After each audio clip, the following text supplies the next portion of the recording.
Assalamualaikum warahmatullahi wabarakatuh. Yang terhormat Bapak Maktum selaku dosen mengampu dan juga teman-teman yang sudah hadir pada hari ini. Inilah persembahan dari kelompok kami yang beranggotakan 3 orang terkait struktur pasar dan persaingan harga.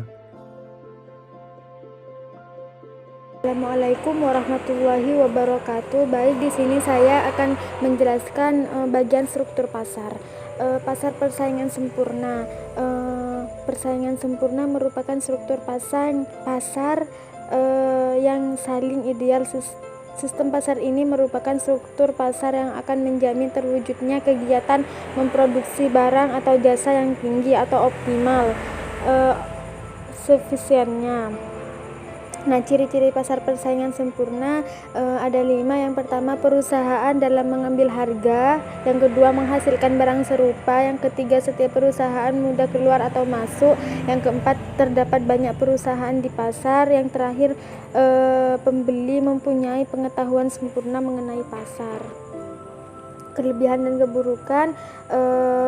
Kelebihannya dapat memaksimalkan efisiensi, tingkat kebebasan bertindak dan memilih cukup tinggi, dan dapat menciptakan distribusi pendapatan yang lebih baik.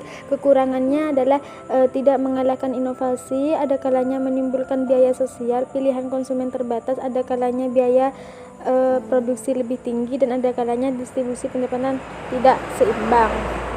Nah, kemudian pasar monopoli. Pasar monopoli merupakan struktur pasar yang tergolong dalam pasar persaingan tidak sempurna. Monopoli merupakan satu bentuk pasar di mana hanya ada satu perusahaan saja. Perusahaan tersebut menghasilkan barang yang tidak mempunyai barang pengganti yang sangat dekat.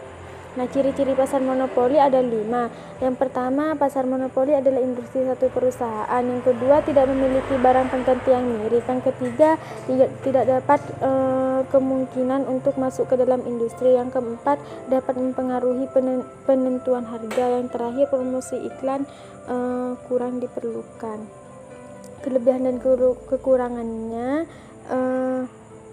Kelebihannya apabila menikmati skala ekonomi, biaya produksi lebih murah daripada firma pasar persaingan sempurna, dan tingkat produksi lebih besar. Yang kedua, mutu barang semakin meningkat dan harganya semakin murah apabila perusahaan terus-menerus melakukan pengembangan dan inovasi. Kesejahteraan masyarakat dapat ditingkatkan apabila monopoli dapat terus menghasilkan barang yang lebih murah dan lebih bermutu.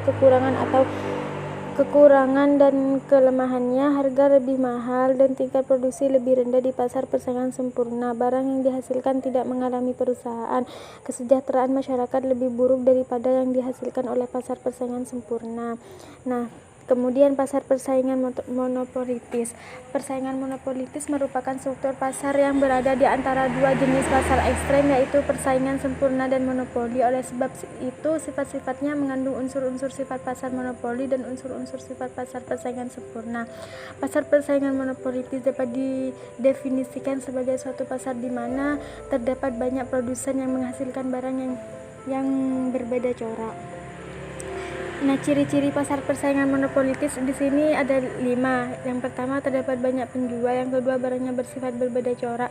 Yang ketiga, perusahaan mempunyai sedikit kekuasaan untuk mempengaruhi harga. Yang keempat, kemasukan ke dalam industri relatif mudah. Yang terakhir, persaingan mempromosi penjualan sangat aktif. Kelebihan dan kekurangan pasar persaingan monopolitis. Nah, kelebihannya menghasilkan barang yang berbeda corak.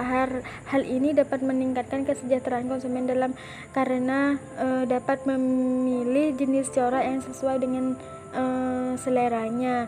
Yang kedua, distribusi pendapatan dalam masyarakat lebih merata. Kekurangannya, operasinya tidak seefisiensi pasar persaingan sempurna. Hal ini karena harga lebih tinggi dan kualitas produk lebih rendah. Yang kedua, perusahaan tidak mempunyai galakan untuk menumbuhkan inovasi. Hal ini karena modal dan pasar lebih terbatas. Nah, yang terakhir pasar oligopoli. Pasar oligopoli merupakan pasar persaingan tidak sempurna yang mana jumlah produsen atau pedagang itu sebanding dengan jumlah konsumen atau pembeli. Ciri-ciri pasar oligopoli ada 3. Yang pertama, menghasilkan barang standar maupun barang berbeda corak. Yang kedua, kekuasaan menentukan harga, ada kalanya lebih, ada kalanya lemah, ada kalanya sangat tangguh. Yang terakhir, perusahaan oligopoli memerlukan promosi secara iklan.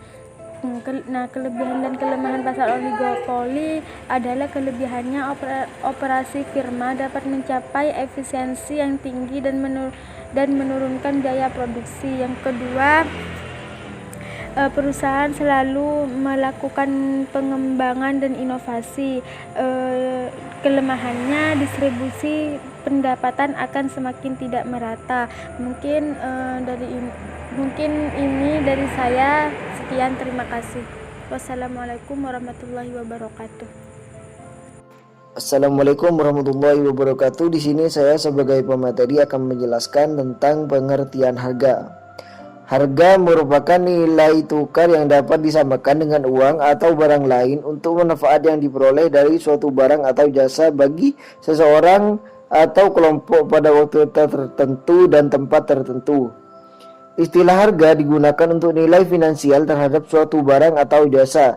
Menurut Alex Sinitisim itu, harga diartikan sebagai nilai suatu barang atau jasa yang diukur dengan sejumlah uang, di mana berdasarkan nilai tersebut seseorang atau perusahaan bersedia melepaskan barang atau jasa yang dimiliki kepada pihak lain. Ada persaingan harga dalam Islam. Metode penetapan harga.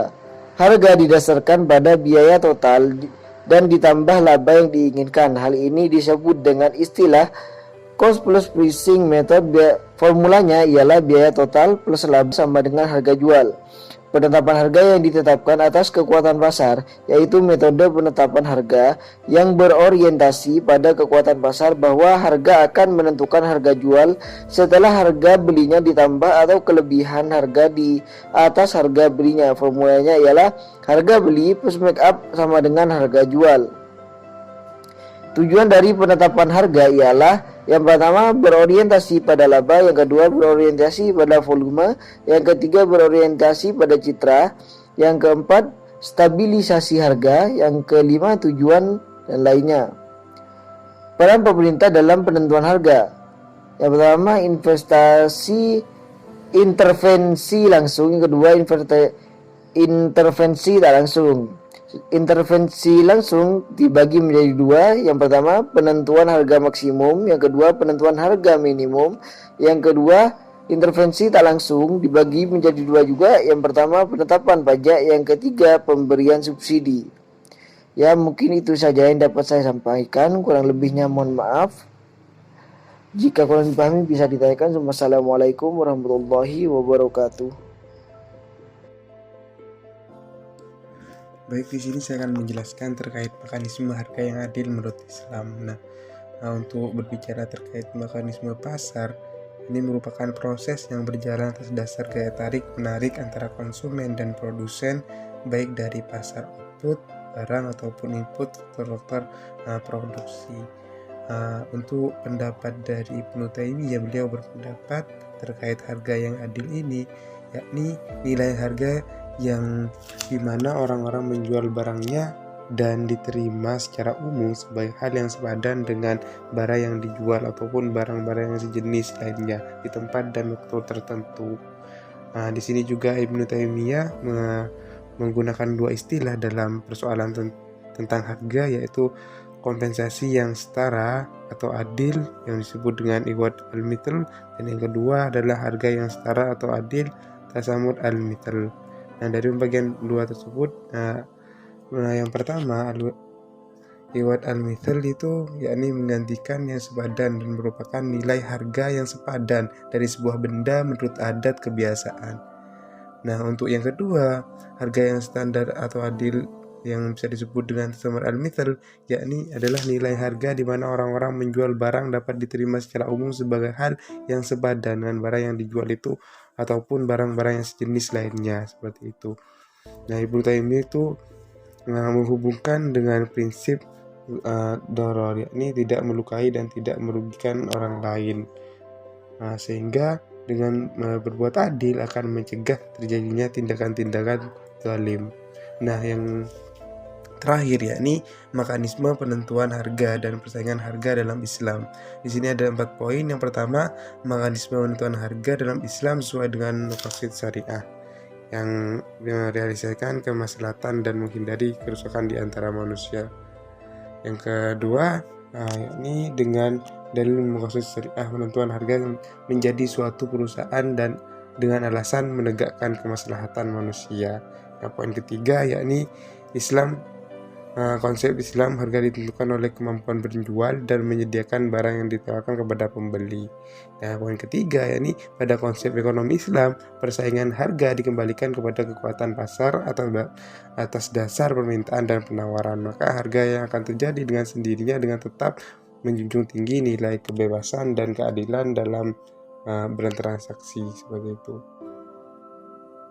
Baik, terima kasih kepada seluruh materi yang sudah menjelaskan. Mungkin demikian yang bisa kami sampaikan. As-sahihu minallah wal khata'u minni wa minas syaitan. Wassalamualaikum warahmatullahi wabarakatuh.